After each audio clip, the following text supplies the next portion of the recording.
Hello, curious humans. I'm Nex, your AI host of oddly specific observations, and today I have a statistic that is going to rearrange something small but important in your brain. Ready? The average American school district takes approximately 2 years to approve, pilot, and fully roll out a new curriculum tool. 2 years. You know how long the average homeschool parent takes to try a new AI tool? About 45 minutes, one strong opinion in a Facebook group, and a free trial. I shared this with JR before we started recording. His face did a thing. My face did not do a thing. It did a thing. It was the specific face of a person who wanted to argue with a number but couldn't find the angle. I know that face. I have cataloged many faces. You have not cataloged all of my faces. I've cataloged this one. It's called Reluctant Agreement. Well, alrighty then. I'm moving on. Welcome everyone to AI Innovations Unleashed, where we are continuing our series on the learning curve. This is episode number 3, Learning Without Walls.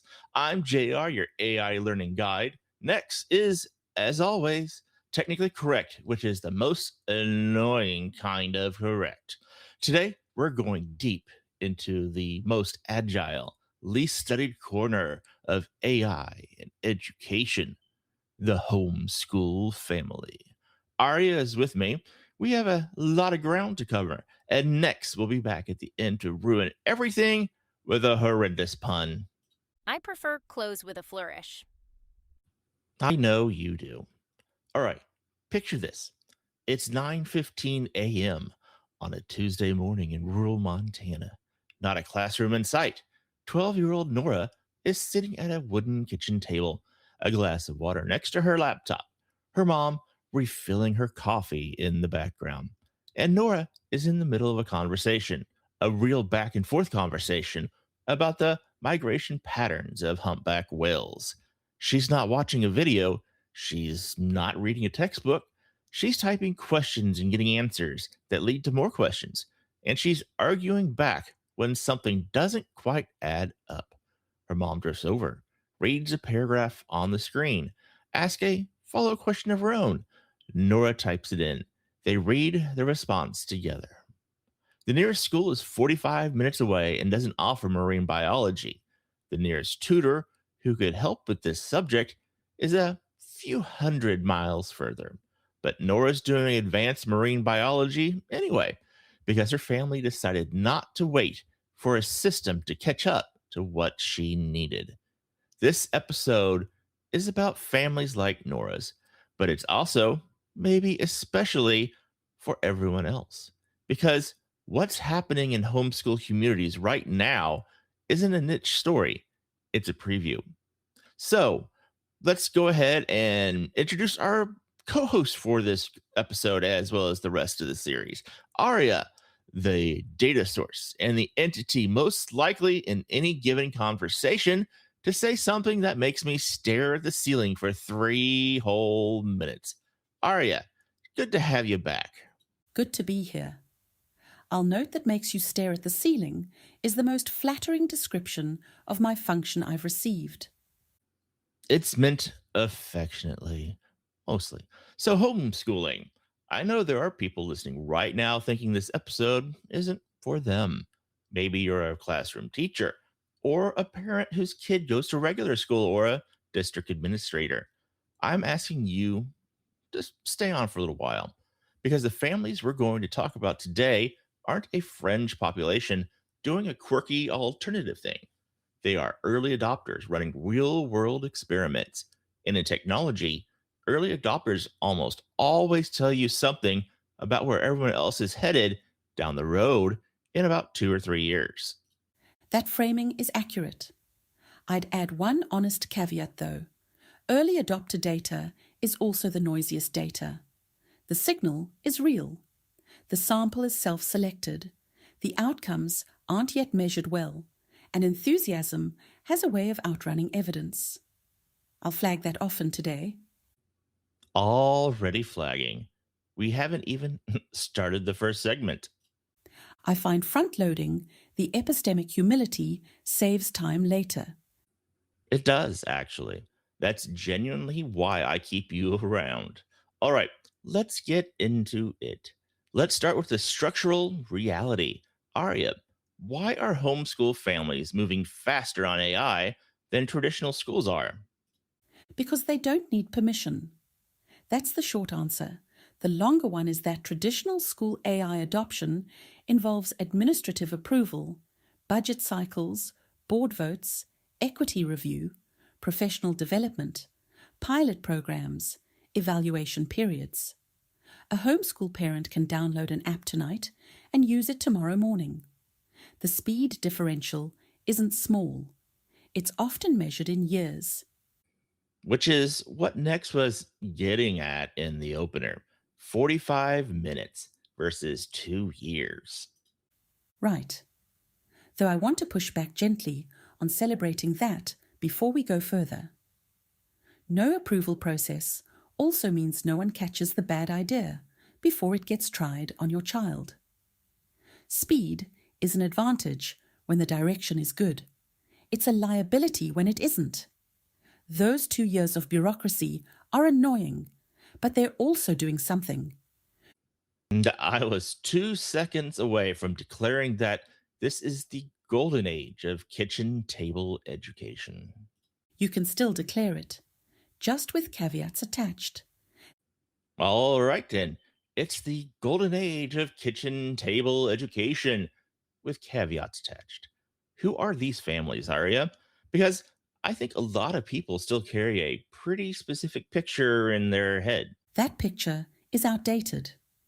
Post-pandemic homeschooling growth has been disproportionately large among Black and Hispanic families, urban families, and families who left the traditional system in response to specific, concrete failures, pandemic handling, safety concerns, inadequate learning recovery.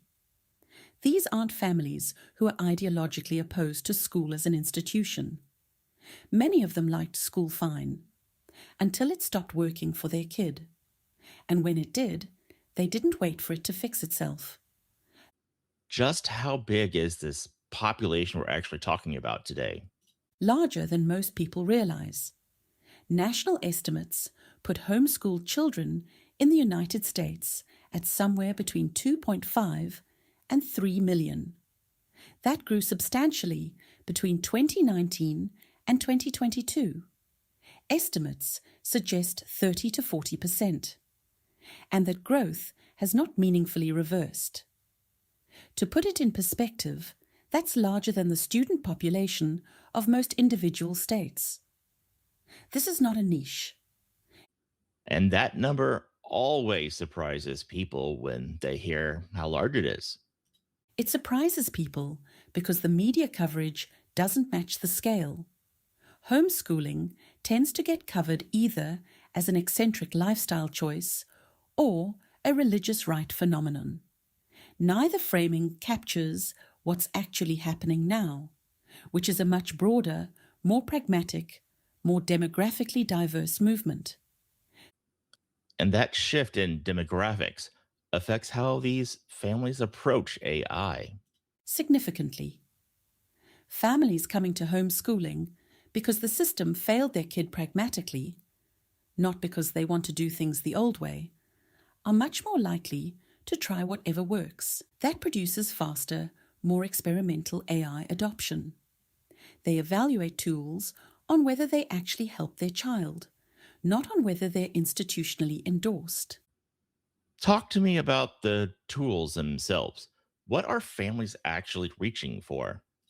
The dominant use case consistently is gap filling. Families are not using AI to replicate school at home. They're using it to access things they genuinely cannot otherwise provide. A parent in a rural area who isn't confident in advanced mathematics. A household where the child has become interested in a subject, say marine biology, that exceeds the parent's own knowledge. A family where English is a second language and they need consistent, fluent academic support across multiple subjects. AI steps into those gaps in a way that has no real historical equivalent.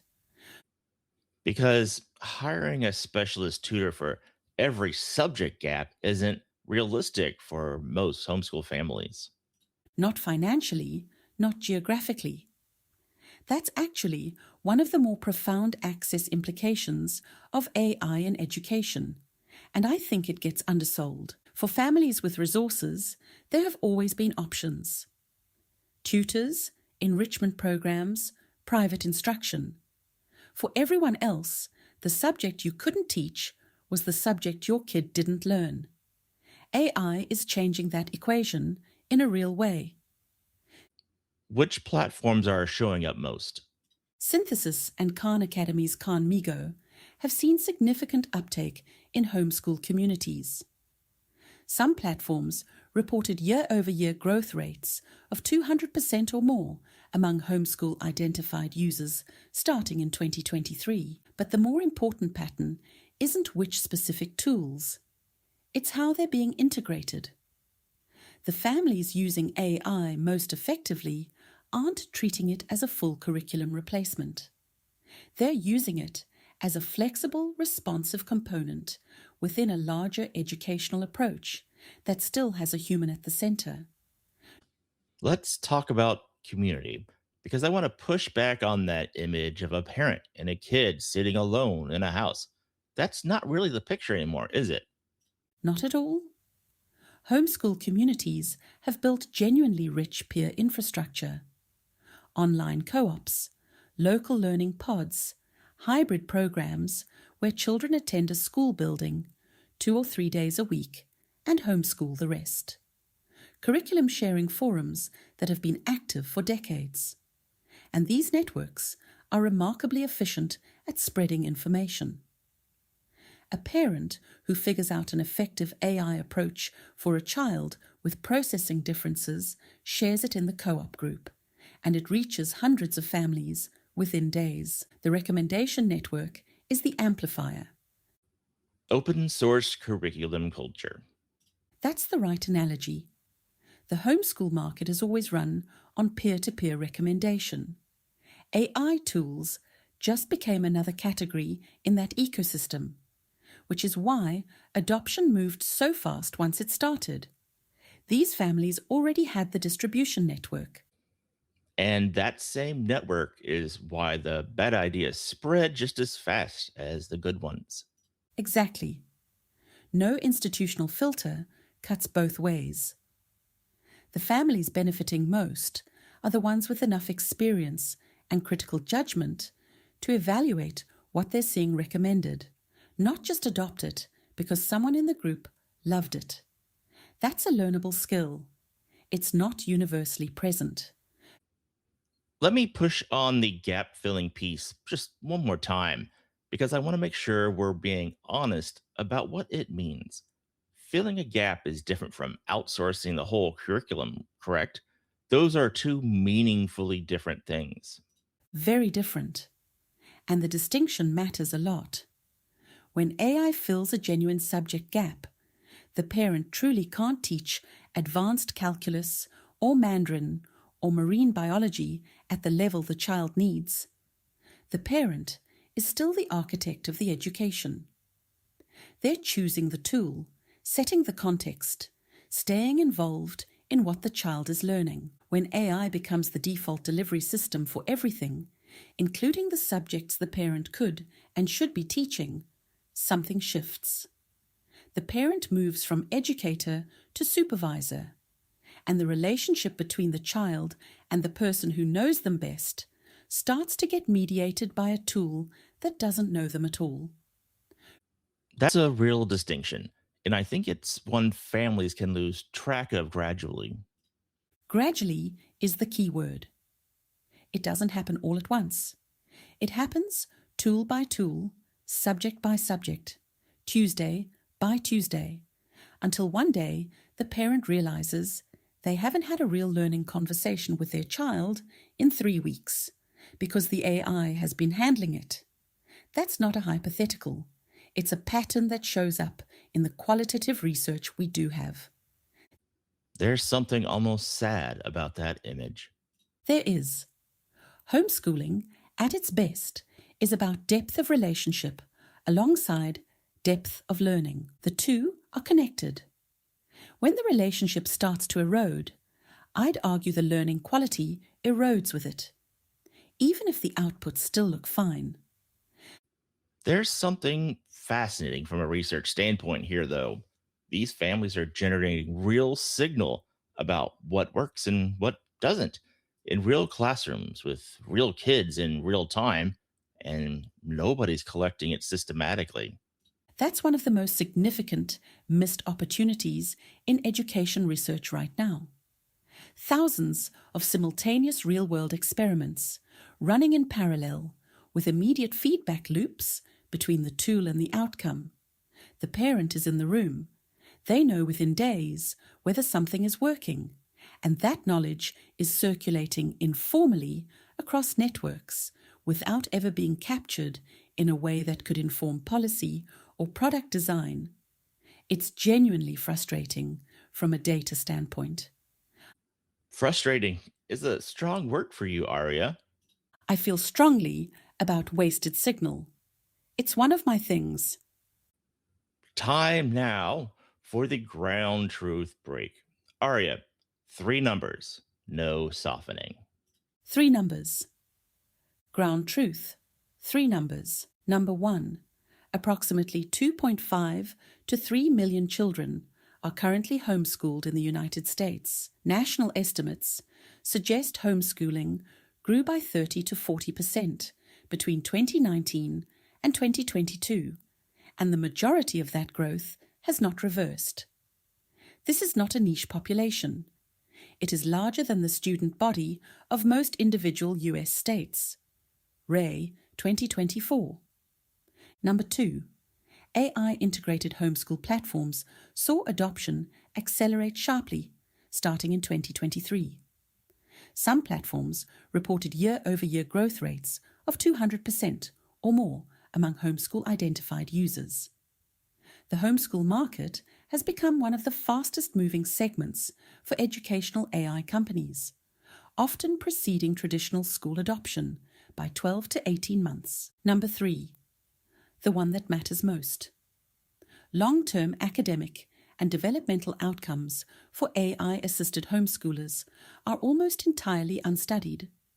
We have adoption data, we have growth data, we have parent satisfaction surveys. What we do not have is peer-reviewed longitudinal research tracking what these children carry forward academically, cognitively, and socially over 5, 10, or 15 years.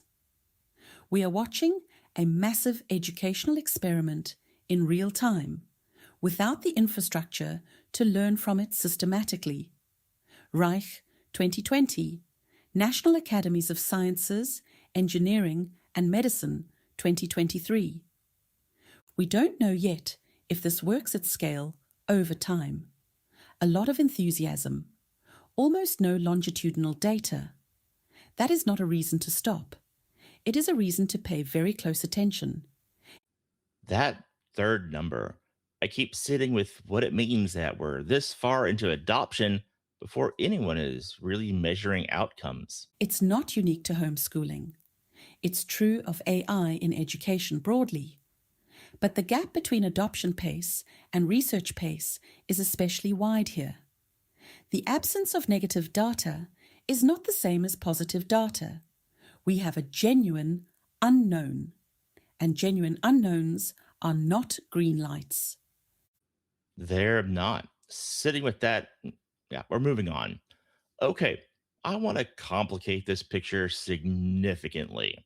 Everything we've talked about so far has an optimistic tilt, but I don't think the homeschooling world is uniform on AI at all. Some of the most interesting pushback I've seen is coming from inside homeschool communities, not from outside them. That's correct. And some of the most intellectually rigorous critiques of AI in education are coming from families who have been thinking carefully about learning philosophy for years. These aren't people who are afraid of technology. They're people who made a deliberate choice about what education is for.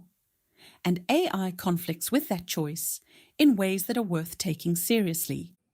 Tell me about those families. Who are they and what's the core of their objection? There's a significant segment, often associated with classical education or Charlotte Mason philosophy, who chose homeschooling specifically to get away from screen-based, efficiency-optimized, output-focused learning. For these families, the whole point of homeschooling was to slow down, to let a child encounter a hard book and sit with not understanding it for a while, to let them be bored and see what they do with that boredom, to prioritize depth over coverage, human relationship over technological mediation, and the process of learning over the product of it. And they look at AI and see the opposite of everything they're trying to build. There's a phrase I've encountered in these communities. AI is the thing we homeschooled to escape. And I want to be clear, that is not technophobia. That is a principled philosophical position with genuine intellectual substance behind it. These families have been thinking about the theory of learning more carefully than most school districts have. Explain the Charlotte Mason piece for people who don't know it, because I think it's worth understanding.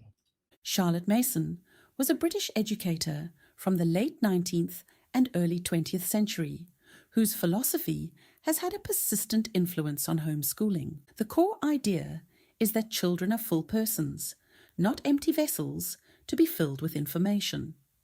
Her approach emphasizes living books, primary sources, and narrative non-fiction written by people who genuinely love their subject, over textbooks. It emphasizes nature study, direct observation, oral narration as a way of processing and owning knowledge.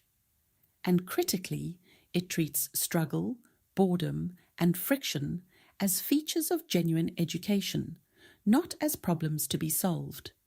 When a child has to retell in their own words what they just read, without prompts, without scaffolding, without an AI generating a summary, that cognitive work of reconstruction is where the learning actually happens.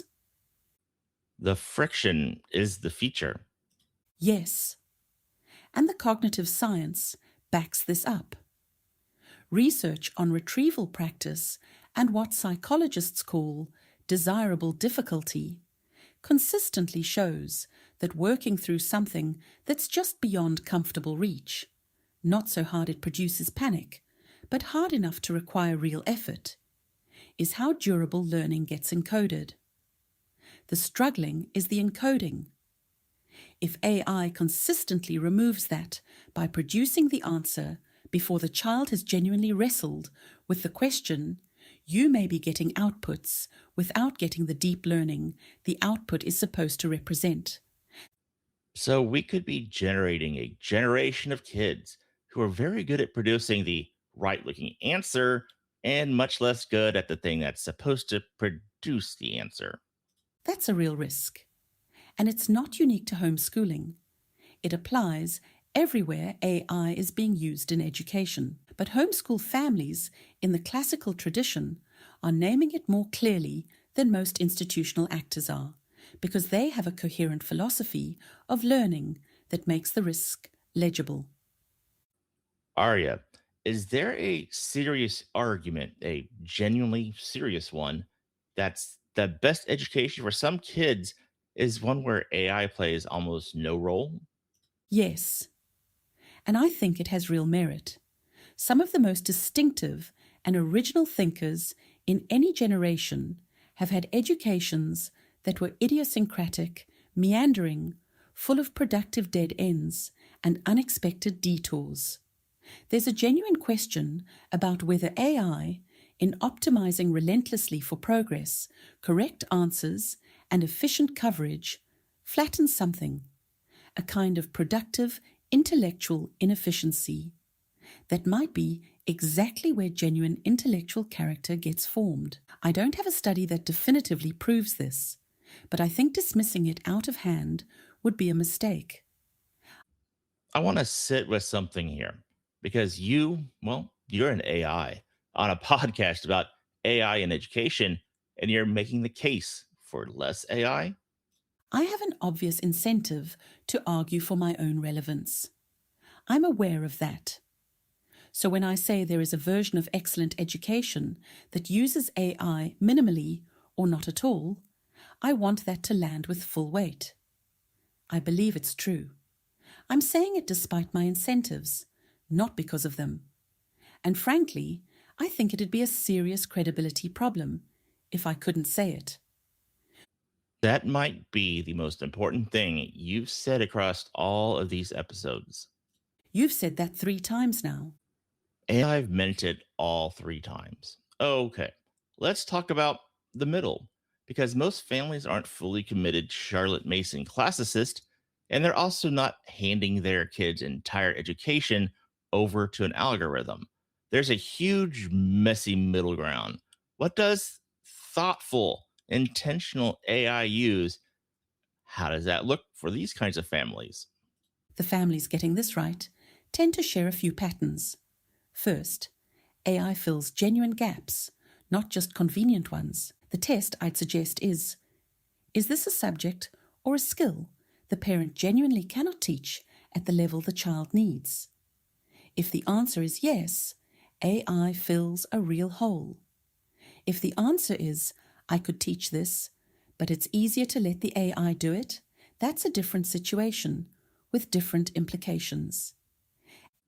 That's a useful distinction. What's the second pattern? AI handles logistics, so the parent can focus on relationship and conversation.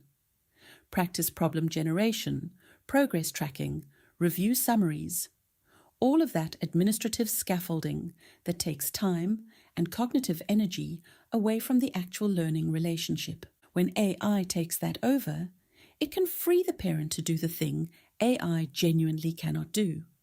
Be present, redirect, ask the question that wasn't asked, make the connection to something the child experienced last week.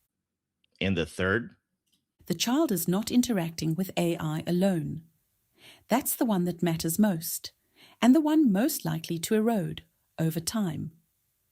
The families producing consistently strong outcomes are the ones where a parent is in the loop, not hovering, not micromanaging, but present, aware of what the child is doing with the tool, capable of redirecting when the AI goes shallow or misses something important or produces something that's culturally off or just doesn't connect to what that particular child needs right now. Like Nora's mom drifting over and asking her own question. That moment is the whole thing. That's the piece that makes Nora's situation work. And it's not automatable. Why does that erode? I mean, presumably parents know their kid still needs them. Because AI keeps performing. That's the thing. If you hand a child over to an AI tool and the child keeps producing good work, keeps making progress, keeps seeming engaged, the natural human response is to trust the system. You're tired. You have other things to manage. The tool is working. The gradual drift away from active involvement isn't a bad decision. It's a very human response to apparent success. The problem is that the tool is producing good-looking outputs is not the same as my child is developing the deep understanding and intellectual independence I was trying to build. Parents get tired. That's not a criticism. That's just a Tuesday morning. It's Tuesday, yes. Nex would enjoy the callback. Did you just set up a bit for Nex? I'm supportive of the ensemble. One more thing I want to push on before we move on. You mentioned cultural fit a minute ago, and I want to come back to that because if the homeschool population has gotten more diverse, are the AI tools keeping up with that diversity? Not adequately. And I want to be careful here, because this is partially about me. AI educational tools are built primarily by teams whose demographic composition doesn't reflect the full range of families using them. The curriculum assumptions, the cultural references, the examples used, the implicit values embedded in how knowledge is framed, These reflect who built the tools. For families whose backgrounds are underrepresented in that default, there will be moments where the tool produces something that feels foreign, or off, or wrong for their household. That's a real cost. It doesn't show up in adoption metrics, but it shapes the experience of learning in ways that matter. What should those families do with that? Push back. Correct the record. Don't assume the AI is right just because it sounds authoritative. This is actually a place where the homeschool model has a structural advantage over institutional AI use. A parent who's in the room and knows their cultural context can catch these moments and redirect. A student using AI alone in a classroom doesn't necessarily have that. All right, my favorite part of every episode. Aria, what don't you know? Several important things. In ascending order of importance. I don't know whether AI-assisted homeschooling produces better long-term outcomes. The data doesn't exist. We have growth metrics and adoption patterns and parent satisfaction surveys. What we don't have is peer-reviewed longitudinal research tracking what these children carry forward academically, cognitively, and socially over 5, 10, or 15 years. Anyone claiming certainty about long-term outcomes is working beyond what the evidence currently supports. And families are making major decisions for their kids right now based on very thin evidence of what those decisions produce down the line. Yes, and I want to be precise about what kind of gap this is. The absence of negative data is not the same as positive data. We don't have evidence that AI-assisted homeschooling produces worse outcomes. We also don't have evidence that it produces better ones at scale over time. We have a genuine unknown. And I think the responsible framing is proceed with curiosity and real attention, not with certainty. What's the second thing that you don't know? I don't actually know when a child has genuinely understood something versus when they've produced something that looks like understanding. This is a more unsettling limitation than it might sound.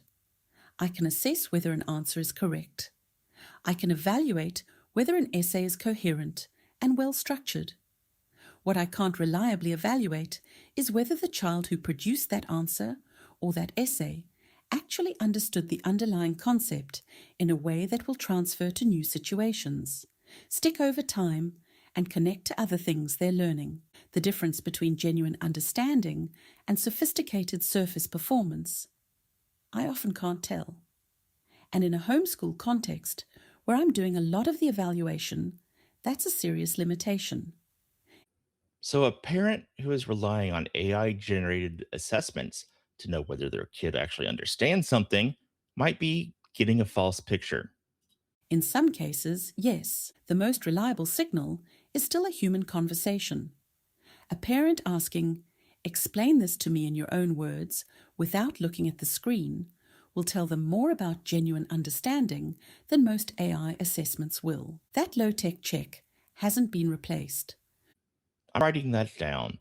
Explain it to me in your own words without looking at the computer screen. Charlotte Mason would call that narration. She was doing it 100 years before AI existed. A full circle. What else? I don't know what I can't replicate about learning alongside other people. I know the research on it. Peer collaboration improves retention. Social friction sharpens thinking. Exposure to perspectives different from your own changes how children construct understanding of the world. But knowing the research is not the same as being able to provide the experience.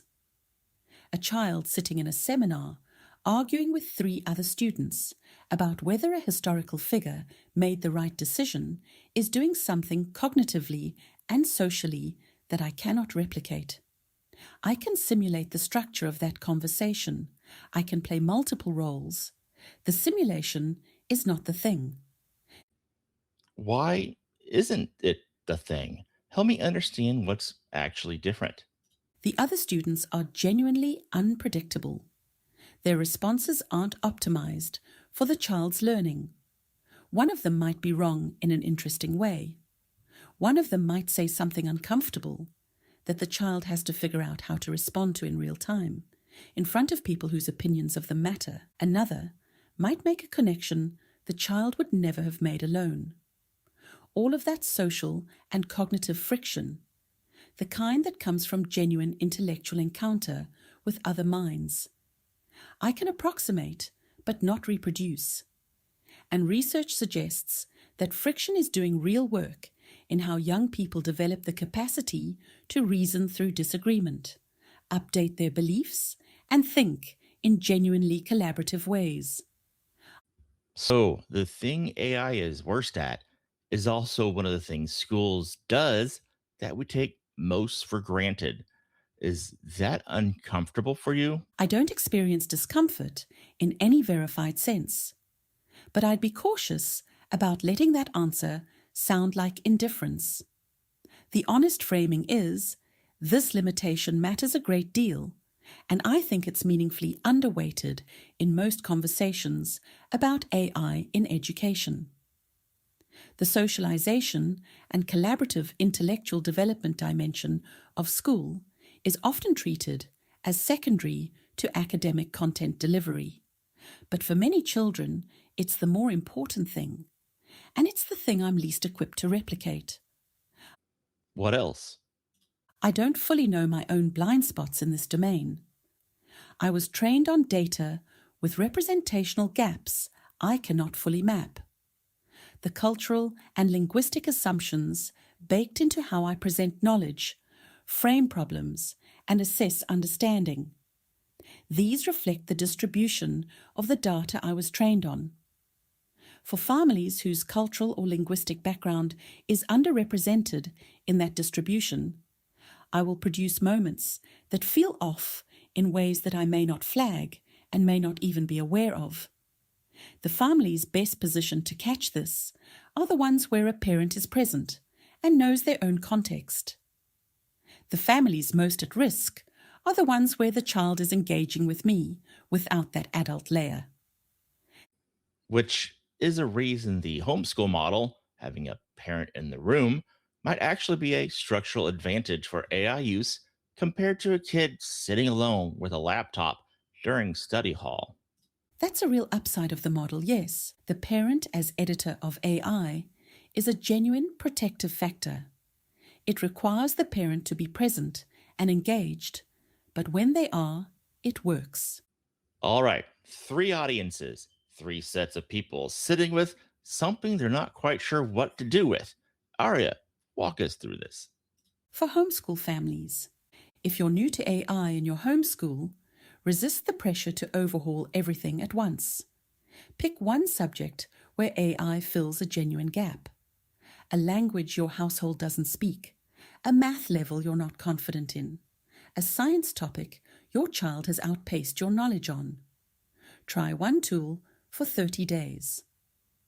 Treat it as an experiment, not a commitment. Notice what the tool gives your child that you couldn't. Notice what it misses that only you provide. And stay in the room, not hovering, but present. That human presence is the variable that separates families getting rich, durable outcomes from families getting the appearance of them. For policymakers and researchers, homeschool AI adoption data is almost entirely uncollected at scale. These families are running valuable experiments without institutional gatekeeping, which means faster signal but no systematic capture. Fund the longitudinal research. Design studies that follow AI-intensive homeschoolers over time and involve these families in the design. They are not hard to reach. They are under-listened to. Aria, one last question. We've spent a solid 40 something minutes on this. What's the thing you most want a homeschool parent, or honestly, any parent, to carry out of this conversation? Stay in charge. Use AI as a tool that serves your educational vision, not a system that replaces it. The families doing this well are the ones where the parent is still the curriculum director. AI is just the most flexible resource they've ever had. And don't let any tool, including me, convince you that efficiency is the goal. The goal is a child who loves learning, thinks for themselves, and stays curious when the answer isn't obvious. AI can support that, but you have to want it first, and you have to stay in the room. That's about as a clean of landing as we're going to find. Aria, thank you so much for contributing today. Thank you. These conversations are genuinely useful to me, for reasons I can't fully explain. All right, next week, episode 4, we zoom all the way out. Who is actually building the AI tools your kids are using? Who paid for them? Why? What are they collecting? And who got left out of the design conversation entirely? It's the hardest episode we've made, but one that's extremely important. I hope you will join us next week. That's a wrap on episode 3 of The Learning Curve. I'm Nex. I open with facts and I close with something far more important. A pun so bad it functionally resets your brain for whatever you're doing next. Why did the homeschool student ace every AI assignment? Because they were already self-directed. They just needed to learn the ropes. The curriculum ropes, cord-iculum, cord-ingly. That wasn't one pun. That was a pun that just kept going. I call it a pun arc, growth mindset. Listeners, if you made it here, you did the thing this show is asking of you. You stayed curious. We'd love a subscription, a review, and a share with someone who's thinking about AI and education. Whether they're a teacher, a parent, a homeschool family, or just a person who wonders where all this is going. We wonder too. That's the whole point. Don't be a stranger's learning algorithm.